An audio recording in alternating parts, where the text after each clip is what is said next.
Então, nós vamos elevar nosso pensamento a Deus nesse instante. E vamos pedir à espiritualidade que nos abençoe, que nos dê paz, que nos dê tranquilidade, que nesses instantes traga nossa mente a uma vibração tranquila, de assimilação dos ensinamentos, da experiência dessa médium notável que foi Dona Ivone Pereira. Onde ela estiver, Senhor, com certeza em regiões mais nobres que os trabalhadores de consciência tranquila alcançam, que recebam nosso agradecimento por páginas tão esclarecedoras, que têm feito nos refletir muito sobre as questões que passam despercebido quando estamos tão focados no mundo material. Abençoe nosso grupo de estudos e que possamos, Senhor, mais do que nunca continuarmos a estudar, a refletir, a tentar entender essa proposta tão perfeita de trabalho, que é a comunicação interdimensional da mediunidade.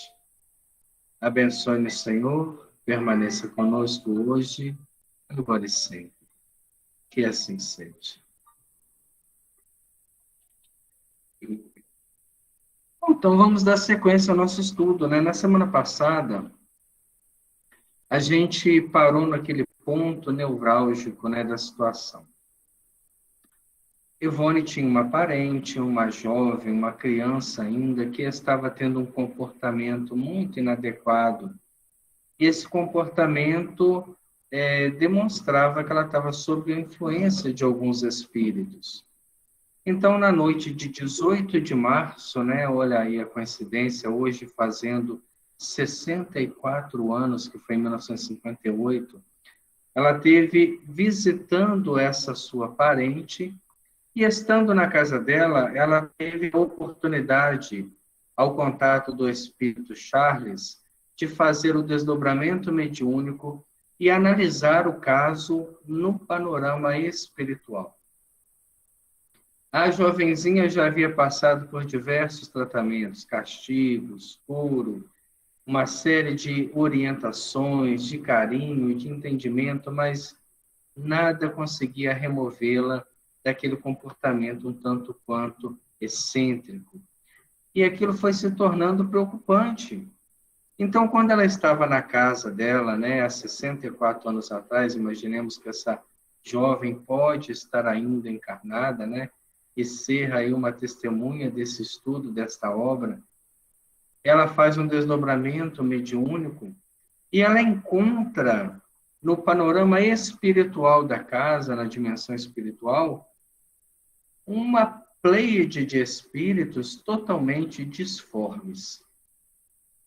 Espíritos que destruíram a sua aparência humana, seguindo seus instintos, seguindo as suas escolhas, para terem um aparecimento totalmente excêntrico, alguns totalmente sem retratar a aparência humana.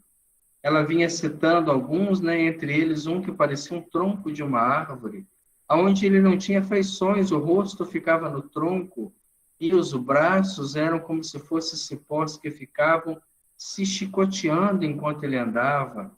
Outros pareciam palhaços, outros pareciam, né, algo totalmente diferente. É como se ela estivesse diante de um bloco carnavalesco, onde a instrução é você ser excêntrico, para despertar no outro, né, algum tipo de emoção.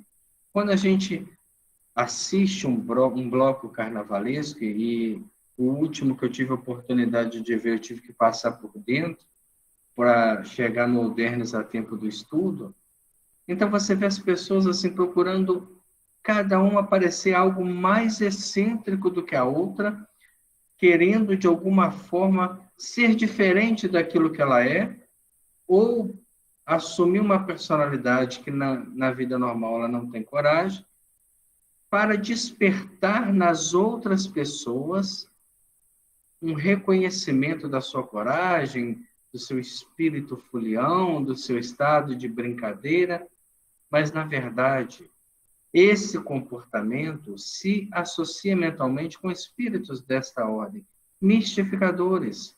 Não são espíritos maus, não são espíritos, são oportunistas, são brincalhões, mas que vão dando tanta vazão a isso, que começam a se transformar nas caricaturas que passaram a ser para impressionar as pessoas. E uma delas, a última que a gente leu aqui, eu vou voltar o parágrafo, para que a gente dê sequência ao estudo, chama-nos muita atenção. Diz ela no penúltimo parágrafo que a gente leu. Outra entidade do novo grupo que acabávamos de descrever, medindo cerca de 1,5 metro de altura, usando sapatos grotescos muito grandes, calçados em pés trocados, um paletó demasiadamente amplo para o volume do corpo, e de estatura, no corpo e da estatura, mostrava a particularidade de bigodes tão extensos que se arrastavam pelo chão, até uma distância aproximada de 3 a 4 metros. Ela os exibia provocantemente, qual palhaço soprando de quando em vez aquela ridícula metragem de bigodes, então se levantava no ar, ondulante, para se enrolar depois, tomando a posição natural dos bigodes humanos. Até aí é o comportamento da entidade. Daí para frente começa o ensinamento. Não nos foi possível conter o riso diante desse infeliz mistificador, porque se nos afigurou mais leviano e cômico do que mal. Porém, incontinente, Charles nos repreendeu com vivacidade e, segurando a nossa mão, disse num murmúrio: rir-se é aplaudir, louvar seus atos e, portanto, afinar-se com eles. Haverá troca de vibrações e, de qualquer forma, se estabelecerá o malefício. Será necessário ao médium, como ao espírito diante deles, o domínio de toda e qualquer impressão ou emoção, um equilíbrio isolante que traduza superioridade moral. Foi esse o ponto que nós paramos. E a gente tira isso para o nosso próprio comportamento. Quando nós estamos assistindo qualquer coisa nesse nível de apresentação, às vezes a gente julga, olha que ridículo, que coisa inoportuna, que coisa, né, inadequada.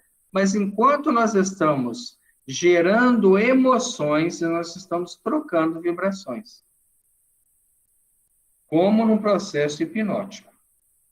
Naquele momento, a deformidade, a ironia, a brincadeira nos seduz de tal forma e a gente emite uma sensação de crítica, de azedume, de julgamento, de comportamento. Nós não estamos dentro de um equilíbrio isolante, de ver sem se contaminar. Porque tudo aquilo que a gente vê e acha graça, ou se irrita com aquilo, está provocando em nós reminiscências, que algo ainda se estabeleça a nível de sintonia com aquela realidade. Então é muito profundo isso que Charles faz com ela. Leva diante de um quadro cômico desse, e quando ela acha graça, que é uma atitude humanamente normal, ele fala com ela, ó, pode parar. Eu não te trouxe aqui para isso. Você está se contaminando com a presença dessas entidades. É necessário um equilíbrio isolante, ver sem se emotivar, negativamente ou positivamente, diante de tal fato.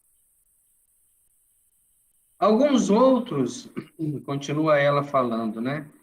Pareciam aleijados, pois se encontravam com pernas e braços tortos, bocas retorcidas em esgares e carantonhas chocantes, olhar estrábico, enquanto suas vestes seriam antes andrágios e não fantasias.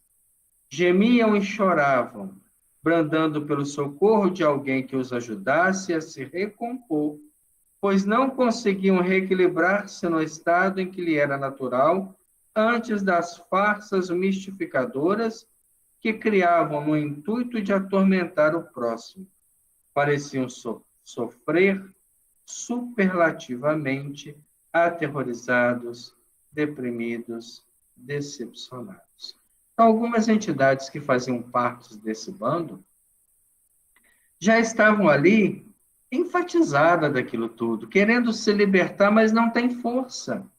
Que uma vez tendo entrado nesse bonde, nessa falange, nesse bloco de mistificadores, pessoas que desencarnaram e se sentiram atraídas por aquelas brincadeiras que eles pregavam, por aqueles sustos que eles disseminavam, elas acabaram se contaminando com aquela vibração e também alterando a sua aparição física, porque o perispírito é sutil, ele cede à mente.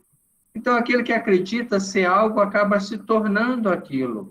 Ele vai se moldando e não há uma força íntima quando se torna dependente vibracionalmente de um grupo que o faz sair sozinho.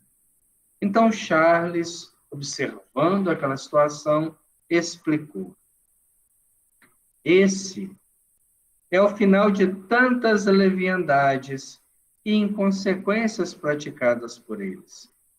Muitos que estão ali estão cansados, mas através daquelas brincadeiras e daquela aparência praticaram a leviandade, assustaram pessoas, inspiraram quadros no campo social. Como ninguém mais ignora, o perispírito é um corpo semimaterial, sutil, impressionável, sensível, registrando em suas potencialidades vertiginosas até as ondulações dos mais suaves pensamentos. Olha o que Charles está falando para nós. Um estado vibracional pode alternar a nossa fisionomia. Imagina uma pessoa que está deprimida, que está aflita, ela tem o corpo físico alterado, que ela fica com a face congestionada, ela perde a beleza, ela entra num quadro de melancolia. Imagina sem a tenacidade do corpo físico, o perispírito muito mais sutil, sofre com todas as emoções que nós temos. Então, uma pessoa que desencarna num estado ainda muito complicado de lucidez espiritual, ela transmite isso através da sua aparência física. Uma pessoa que cresce encarnada, ela tem toda a decrepitude orgânica. Então, ela entra para o mundo espiritual, geralmente o mundo espiritual inferior, e ela tem cabelos crescendo, unha crescendo, corpo envelhecendo, torna-se sujo, roupas se rasgam, como nós tínhamos em André Luiz no filme, um quadro muito semelhante a isso. Porque o perispírito, mesmo os pensamentos automáticos, aqueles que estão ligados à nossa forma de viver, o alimentar, as necessidades fisiológicas, ele retrata isso como uma necessidade orgânica.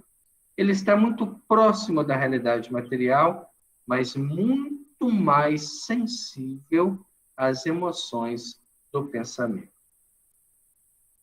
Agindo sobre esse envoltório, a mente, tão delicado com o sublime, a mente e a vontade individuais farão dele o que desejarem, visto que a mente ou o pensamento, a vontade, a energia psíquica, a essência do ser, cria, produz, edifica, realiza, conserva, aplica, modifica, servindo-se das poderosas forças que lhes são naturais.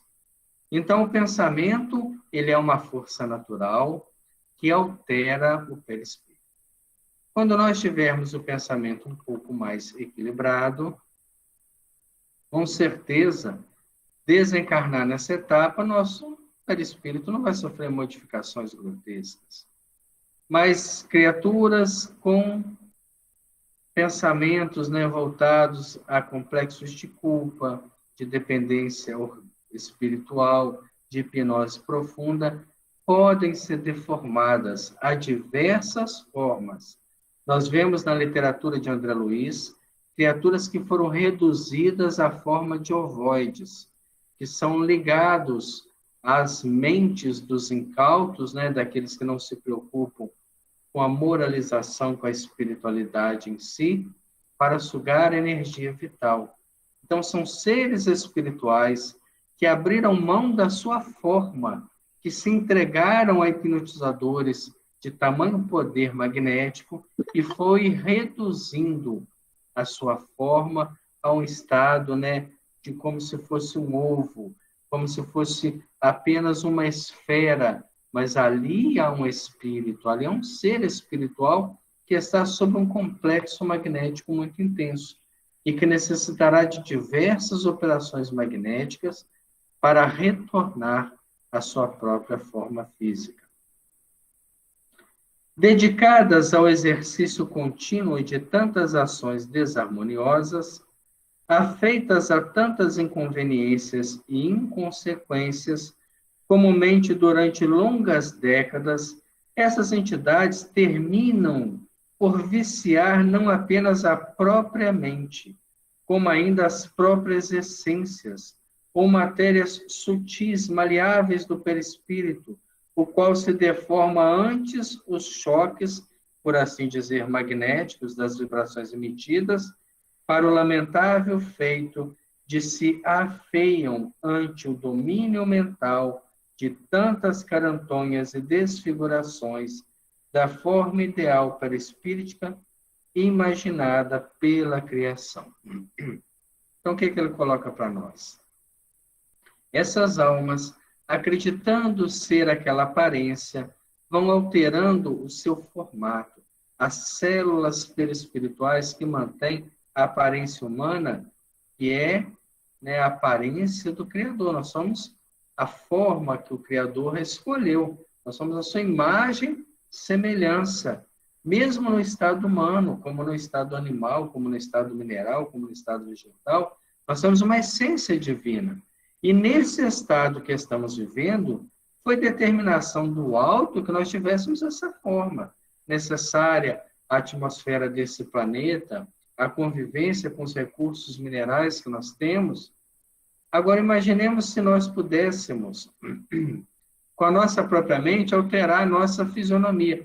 Nós observamos uma série, sem julgamento, sem crítica, mas uma série de pessoas que deformam a aparência física, que enche o rosto, né, de figurações, que cortam a língua, que cerram os dentes, que enche as orelhas com a série de objetos, a face. Quer dizer, aquilo ali já é uma projeção da mente.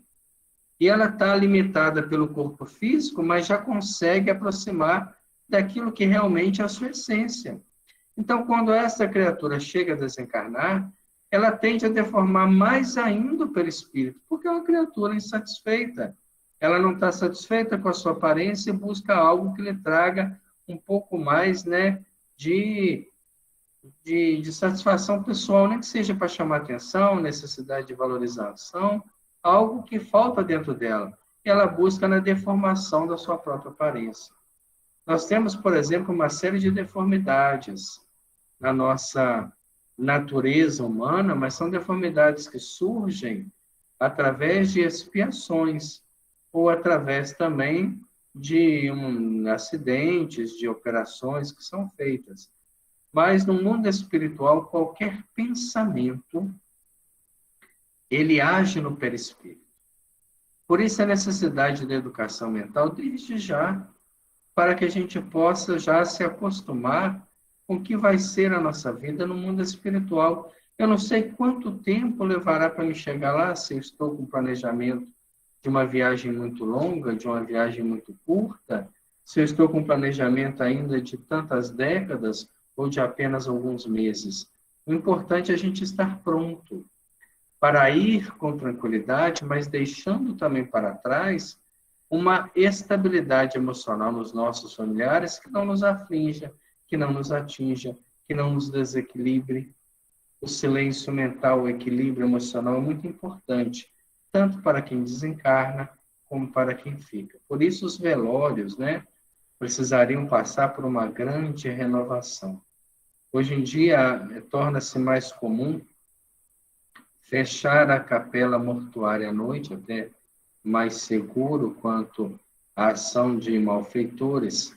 Então, fecha-se o corpo lá à noite e retorna no outro dia de manhã para novas preces, para, às vezes, despedir. Não se fica mais a noite inteira.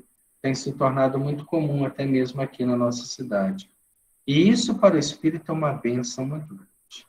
Porque se a gente deixa de estar ali prejudicando e vai para casa orando, faz uma leitura, faz uma prece, a gente conduz a espiritualidade, né, dá mais recursos para que faça um desligamento, sem aqueles pensamentos, talvez alguns, né, incautos, alguns mesquinhos, alguns presos ao anedotário inferior, que tornam-nos cada vez mais ridículos perante as verdades espirituais que estamos estudando.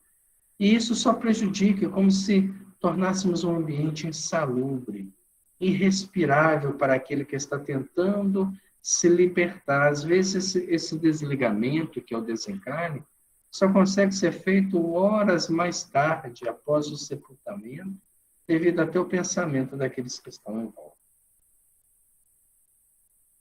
Mal intencionadas e avessas ao bem, tanto se fazem de feias e desagradáveis, deformando voluntariamente o perispírito, não só intuito de infelicitarem o próximo, mistificando-o, até obsessão, através do pavor e da alucinação que infundem, que depois, quando percebem a conveniência de se deterem porque prejudicaram a si própria, já não conseguem forças para se refazerem e voltarem ao natural. Então, olha o que Charles está falando. Essas entidades, a princípio, elas querem se deformar para assustar, para obsidiar, para impressionar, mas com o passar do tempo, aquilo ali se torna uma aparência natural delas. Está retratando os seus valores, as suas intenções. Depois ela quer retornar à forma humana, ela se arrepende, ela não quer mais aquele convívio, mas ela não tem força, por quê? O pensamento dela está vinculado ao pensamento daquela pleiade de espíritos. E sozinha ela não consegue se libertar. Não é em vão, continua ele explicando, que se abusa das leis gerais da criação, na terra como no espaço. E por isso mesmo, esses infelizes assim permanecerão sob a sua inteira responsabilidade e por livre e espontânea vontade, contundidos pela mente, feridos pelos choques desarmoniosos das próprias vibrações, dirigidas a atos contrários ao alvo estabelecido pela divindade suprema. E tais como se encontram serão encaminhados para a reencarnação, como infratores da ordem pública, o seriam para um presídio, o único recurso da atualidade. Então, para esses espíritos recuperarem, de certa forma, a forma humana, apenas a reencarnação. Apenas a obrigatoriedade do corpo físico moldando o corpo perispiritual. Mas o corpo perispiritual exerce influência na formação do corpo físico. É o que ele vai falar para nós. A reencarnação, para lentamente reequilibrá-los na harmonia geral, visto que as formas pesadas da matéria carnal serão como que formas ortopédicas, necessárias à minoração de tais enfermidades vibratórias, a origem moral consciencial. Então, o corpo físico é como se fosse uma bota ortopédica, né? Que obriga um pé deformado a ter uma pisada mais ou menos natural, para que se tenha qualidade de vida. E aí ele continua falando, mas como facilmente se compreenderá, os pobres folgazões, inconsequentes e malvados, renascerão doentes fisicamente. Não tem como Você pegar um ser que agora parece uma árvore com pés e achar que a encarnação dele vai ser num corpo totalmente normal. Seria inviável para a própria lei divina.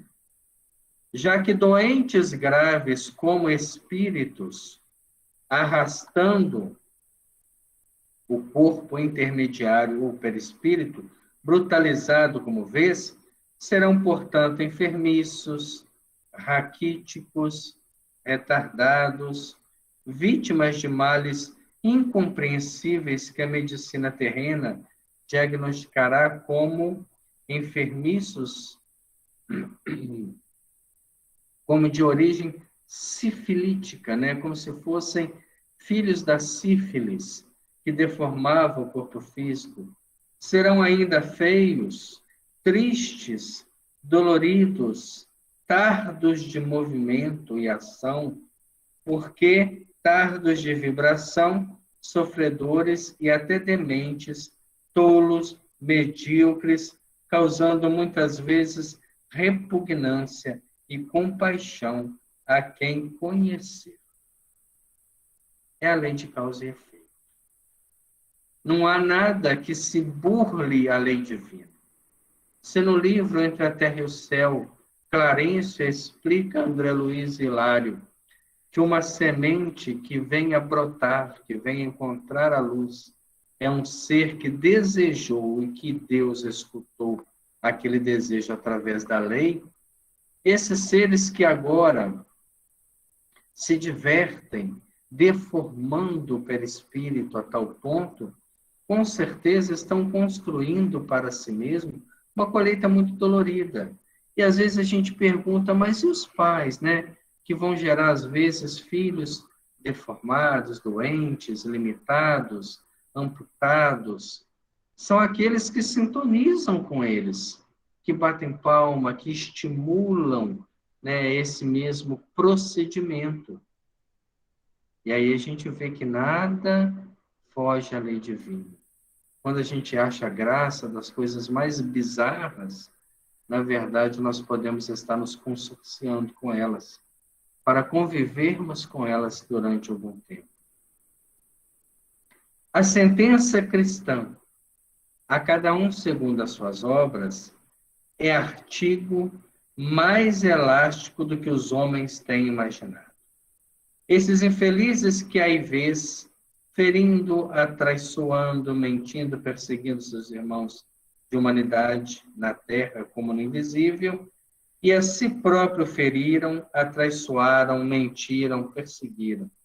E assim sendo, as más ações engendradas por suas mentes desorganizadas reduzirão-nos a sofredores em luta, com provações melindrosas, a convalescentes psíquicos, conscienciais, que demandarão períodos seculares até que atinjam o necessário equilíbrio, isto é, a regeneração e a reparação completa do mal praticado. Diz nosso Senhor Jesus Cristo: ninguém sai desse mundo sem pagar centil por centil do que. E talvez a gente ainda, sem aquele senso, né, da vida solidária entre todas as existências, esquece que se hoje estamos em algum processo expiatório, é porque nós estamos pagando dívida. E felizes aqueles que estão pagando dívidas. Por isso o Evangelho, no capítulo 5, deixa bem claro: bem-aventurados os aflitos, os que sofrem, os que quitam a sua dívida com a justiça divina, porque depois da quitação, ele está livre para continuar vivendo em plenitude. Infeliz é aquele que está adquirindo débitos, é aquele que tem oportunidades e acaba se conspurcando com a lei, se envolvendo na corrupção, se beneficiando acima dos interesses, né, de outras pessoas. Esses ainda estão escrevendo o seu nome entre os réus, que vão ainda ter que pagar a sua própria dívida. Então, a doutrina espírita nos liberta desde já e nos dá uma encarnação libertadora, mostrando-nos que a justiça divina ela é muito ampla. E ela nos concede hoje, através do entendimento, através da boa vontade, a quitação de grandes débitos aos quais ainda estamos ligados.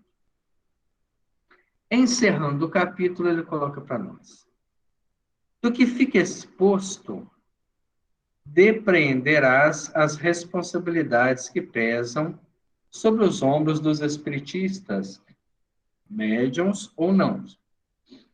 Através deles, será necessário que os ensinamentos e revelações que a espiritualidade concede sejam consciosamente propagados entre os homens, a estes auxiliando na reeducação de si mesmos, a fim de não mais se deixarem enredar nas teias obsessoras das criaturas de tal espécie, que agem de preferência através do sono corporal de cada noite, pois as vossas sociedades estão repletas de casos lamentáveis, originados do conluio das paixões de uns e de outros. Então, ele diz para nós, isso aí que nós estamos vendo é uma faceta do mundo inferior. E durante a noite, nós nos libertando do corpo físico, muitos, vários, grande maioria da sociedade ainda vai viver esses conluios, ainda vai viver essa troca, né, essa permuta de vibrações inferiores. E isso nos traz despertamentos infelizes, nos traz dificuldade, nos traz insegurança, nos traz medo, depressões, angústias, ansiedades, apavoramento, síndrome do pânico. Quantos distúrbios emocionais estão nascendo das nossas viagens noturnas, das nossas permissões que damos a esses espíritos de conviverem, de absorverem nosso fluido vital, de se alimentarem conosco profundamente. Assim como repletas estão de reencarnações expiatórias, desses mistificadores terríveis que acabamos de surpreender em ação.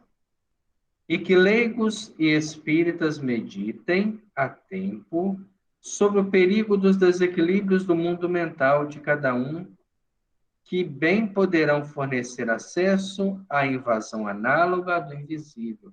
Por isso, nós estudamos na obra Mecanismo da Mediunidade, uma obra que a gente tem em mente ainda voltar a estudar, que as sugestões que nós temos, né, que as induções mentais são extremamente perigosas. Eu gosto de assistir esse tipo de filme, não tem nada a ver, é um filme, mas há uma proposta de conteúdo nesse filme.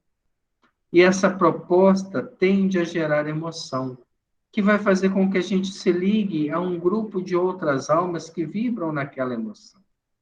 Então, quando nós assistimos, porventura, filmes que levam a assassinatos, a delinquência, a violência de toda a espécie, e eu gosto de filme policial, de perseguição, de filme que tem isso, que tem cena daquilo, e a gente acaba entrando naquela sintonia.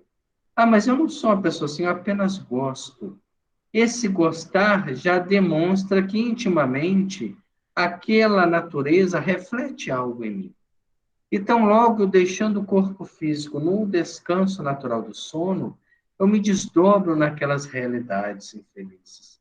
E acabo convivendo com esses espíritos que vão, depois da morte do corpo, levar-me a essa realidade para continuar alimentando-se daquelas cenas deploráveis. E com isso criando processos obsessivos profundos, difíceis de se libertar depois. Felizes é aqueles que se divertem, né, com as obras superiores, com a música elevada, com o teatro elevado, com uma palestra muito boa, com estudo, com uma reflexão evangélica. Não que tenhamos que ser santos, não é essa a proposta. Eu posso assistir um programa? Claro, eu posso assistir uma novela, sem problema, mas cuidado com a proposta de conteúdo que está ali. Quando se faz um filme, quando se faz um programa, sempre há uma mente querendo prender você dentro de uma faixa. É a faixa da sintonia. Quando a pessoa fala, eu adoro filme musical, é porque eu tenho alguma sintonia com isso. Eu adoro filme policial, eu adoro filme que vaza sangue até na tela da televisão, eu gosto de filme de terror. Eu estou sintonizando com ondas, com propostas, com induções mentais que fazem a minha emoção viajar naquela vibração.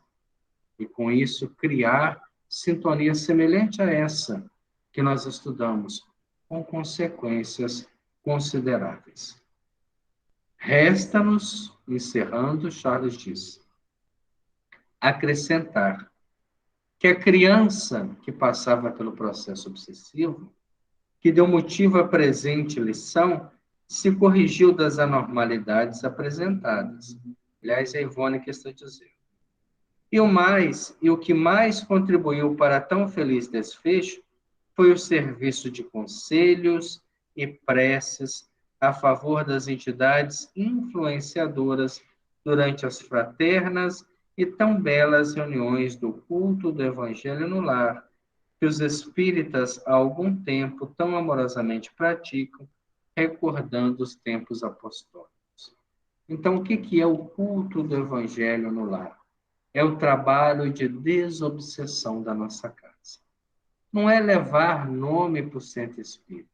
Você vê que não foi feito um só trabalho de desobsessão para esses espíritos. Ela teve a retratação do quadro através do desdobramento, mas, na verdade, o que fez com que aquela criança, se desligasse foi a evangelização da criança e a prece para os espíritos que ali agiam, que aos poucos não foram encontrando mais a vibração mental para ficarem presentes. Tornou-se um ambiente indigesto para eles, desagradável, e eles acabaram por abandonar aquele lar. Se todos os espíritas compreendessem isso, orientariam muito mais as pessoas que vêm atrás de nós para libertar seus lares de perseguição. Se o seu lar está com um processo obsessivo, porque as pessoas que estão ali são portas abertas. São elas que precisam se evangelizar. Quando todos os encarnados forem evangelizados, não haverá nenhum desencarnado obsessor no planeta, porque o nosso planeta será desagradável aos obsessores. Essa é a receita do mundo de regeneração. Ele só será de regeneração quando as almas que aqui estão já não desejarem o mal, a malícia, o oportunismo, a sensualidade, quando se libertarem disso tudo. Então, o desejo natural desses espíritos será muito mais evoluído e as pessoas sentirão muito bem. Então, os espíritos já não encontrarão campo para obsessão. Mas ainda terá expiação? Sim, nós ainda vamos expiar o nosso passado. Nós ainda temos várias facetas negativas, mas a partir do momento que o bem prospere, as expiações se tornarão algo extremamente natural, agradável de se viver, porque teremos a consciência que estamos dentro do quadro dos bem-aventurados. Chegamos ao capítulo 6, a metade da obra, aonde está intitulado Romances Mediúnicos. Todo médium que queira receber um romance mediúnico é preciso ter consigo uma alma literária. É preciso ter alguma reencarnação dentro de um conceito, de um entendimento dessa obra, para que lhe flua naturalmente.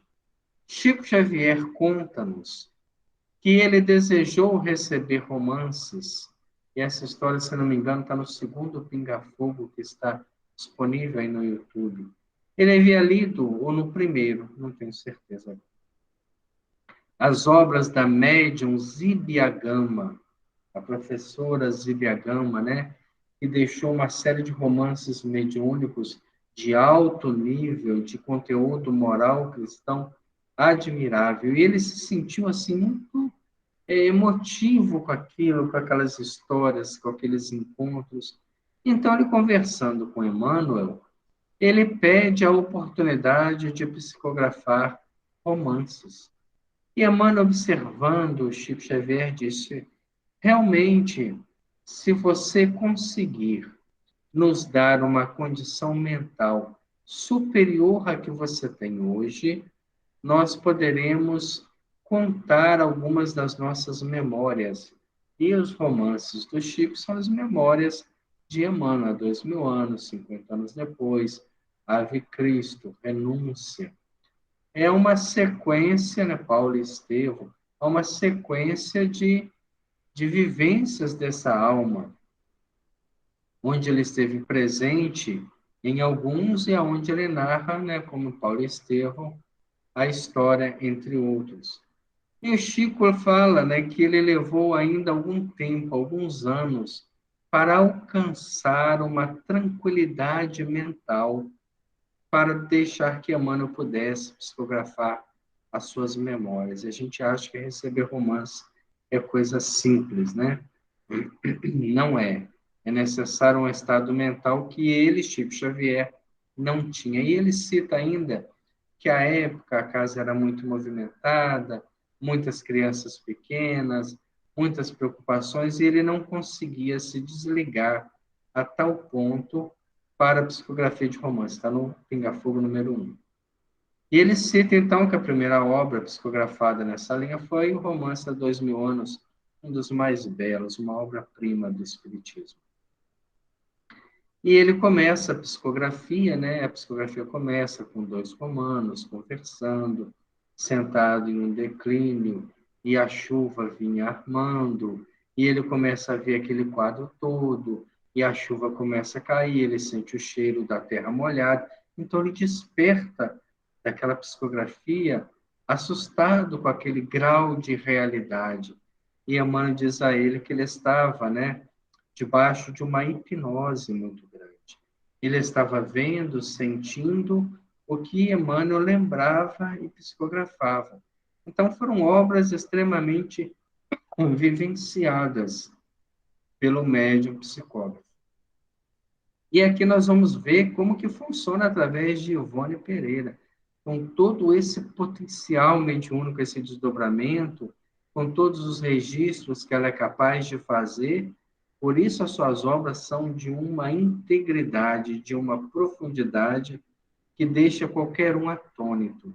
Vamos tentar entender o que ela escreve para nós neste capítulo 6º, Romance Mediúnico. Ela começa com uma citação do Evangelho segundo o Espiritismo, capítulo 26, questão 8, item 8 e 10, quando diz: a primeira condição para se granjear a benevolência dos bons espíritos é a humildade, o devotamento, a abnegação, o mais absoluto desinteresse moral e material. Se nós tivéssemos isso escrito na nossa mente, no nosso sentimento, seríamos hoje médiuns das mais altas potencialidades. Olha só da onde ela traz, né, na abertura desse capítulo, a primeira condição para se granjear a benevolência, para se aspirar à benevolência dos bons espíritos, é a humildade. Não só a humildade, para põe vírgula, o devotamento. Não só o devotamento, mas a abnegação. E o mais absoluto desinteresse moral e material.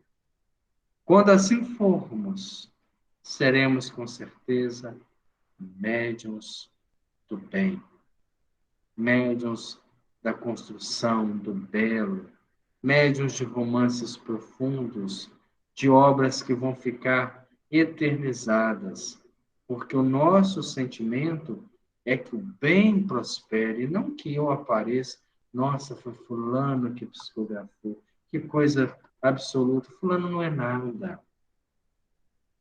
Fulano tem que ter a consciência que ele não é nada, porque quando ele pensar que é alguma coisa, será menos que o nada.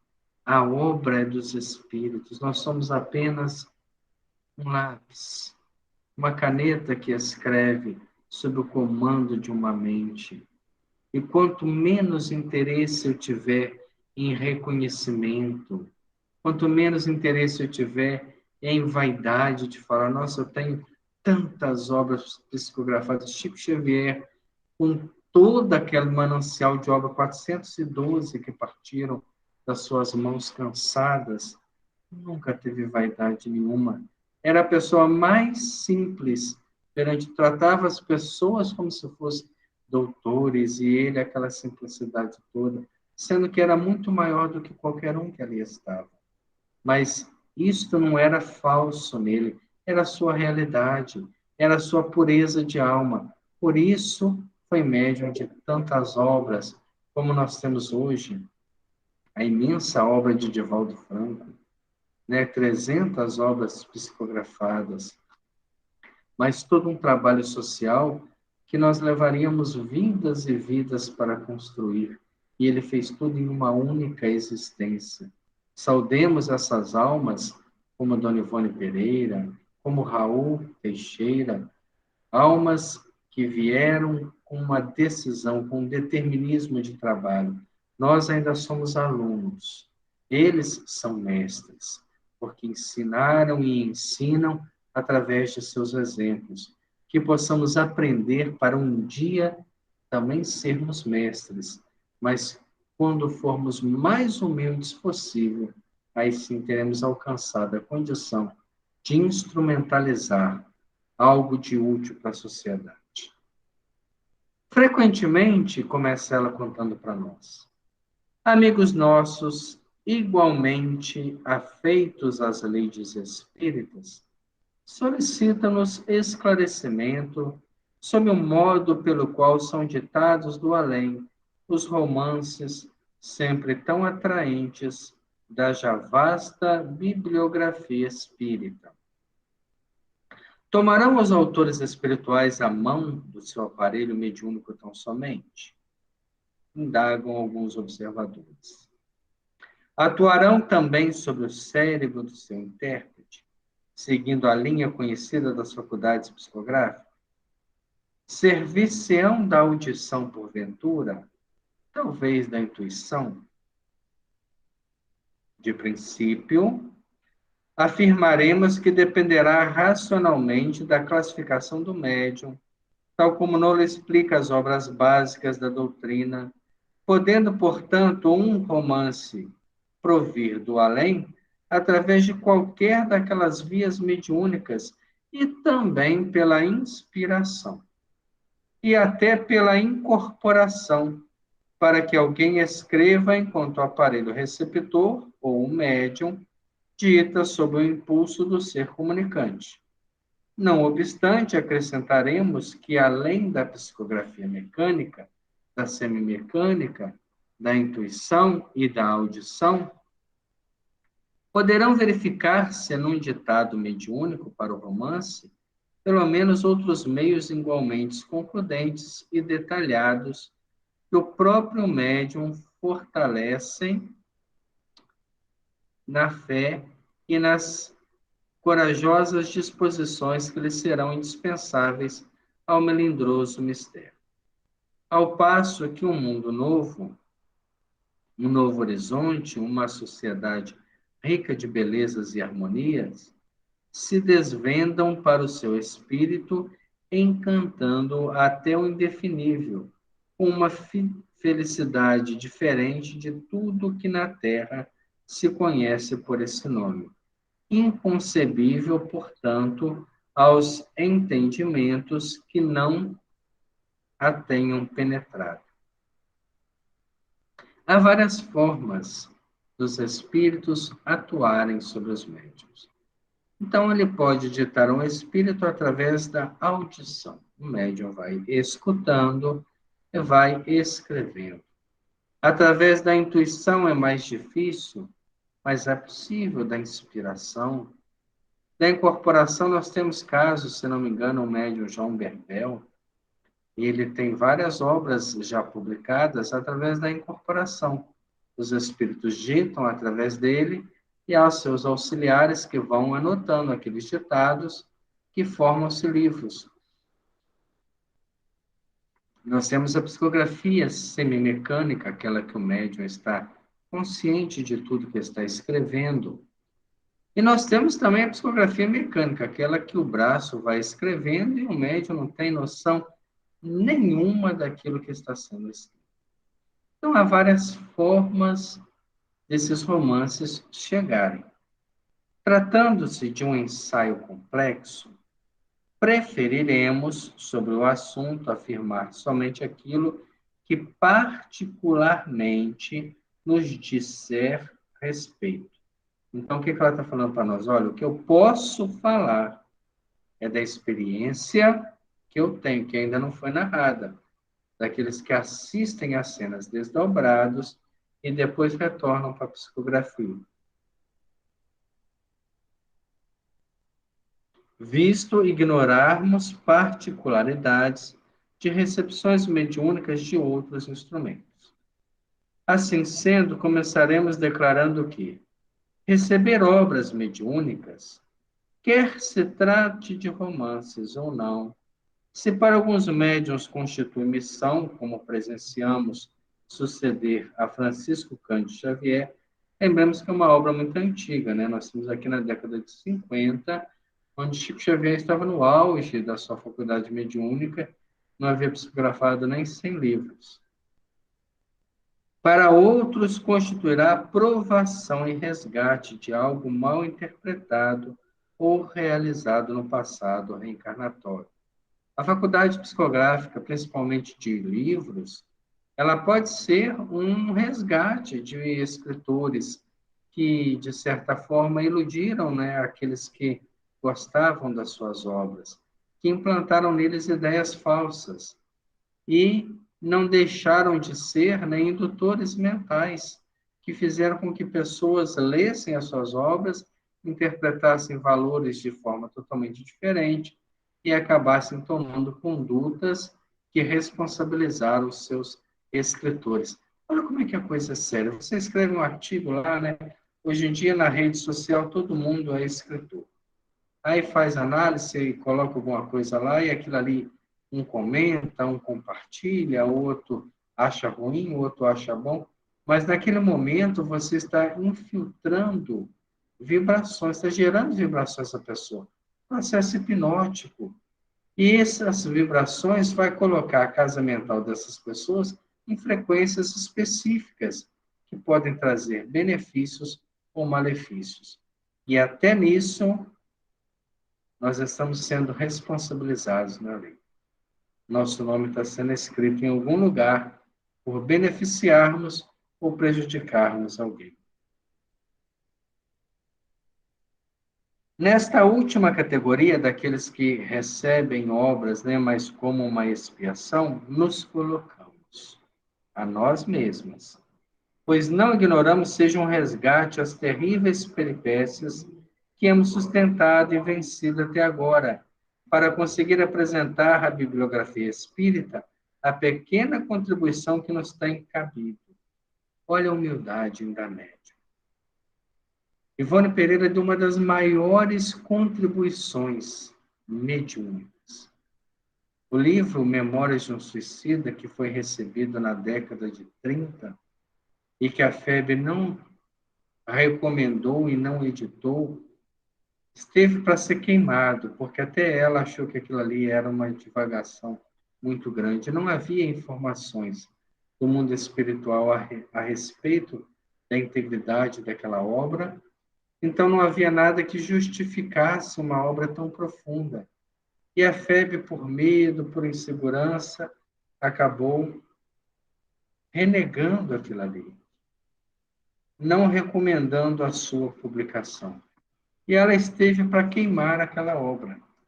Foi o Dr. Bezerra de Menezes que surgiu ali na penumbra e recomendou que ela guardasse aquela obra por um tempo muito grande, para que as obras de André Luiz, que já tinham acesso maior pela própria aceitação de Chico Xavier na FEB, viessem preparar um terreno para que mais tarde fosse aceito aquela obra. E quando a FEB resolveu, então, publicar, em 1957, Divaldo Franco conta que estava presente um médium Chico Xavier. E através de Chico Xavier, o espírito André Luiz disse que Memórias de um Suicida era a maior obra psicografada dos 50 anos anteriores a ela e dos 50 anos posteriores a ela. Nada viria com maior conteúdo de realidade do mundo espiritual do que aquela obra. E a humildade de Ivone diz: sou um médium, né, de resgate. E fizemos uma pequena contribuição com as suas obras. Isso são as palavras do Evangelho, é a humildade da pessoa. Não quer aparecer de forma nenhuma, sendo que os Espíritos aqui disseram que aquela obra seria, nesses 100 anos de intervalo, 50 anteriores a ela e 50 posteriores, a maior revelação do mundo espiritual. Vamos parar por aí. Semana que vem nós damos sequência a este capítulo, a esse estudo. Então nós vamos começar a nos preparar para a nossa prece. E toda vez que a gente começa a orar, a gente lembra das pessoas doentes, perdão, dos nossos irmãos que ainda enfrentam a guerra, das nações que deviam ser irmãs e disputam interesses, alguns escusos e pessoais. Nós pedimos, Senhor Jesus, que a paz venha a ser uma realidade, né? Que o nosso planeta não seja uma ameaça ao equilíbrio universal. Que essas almas ainda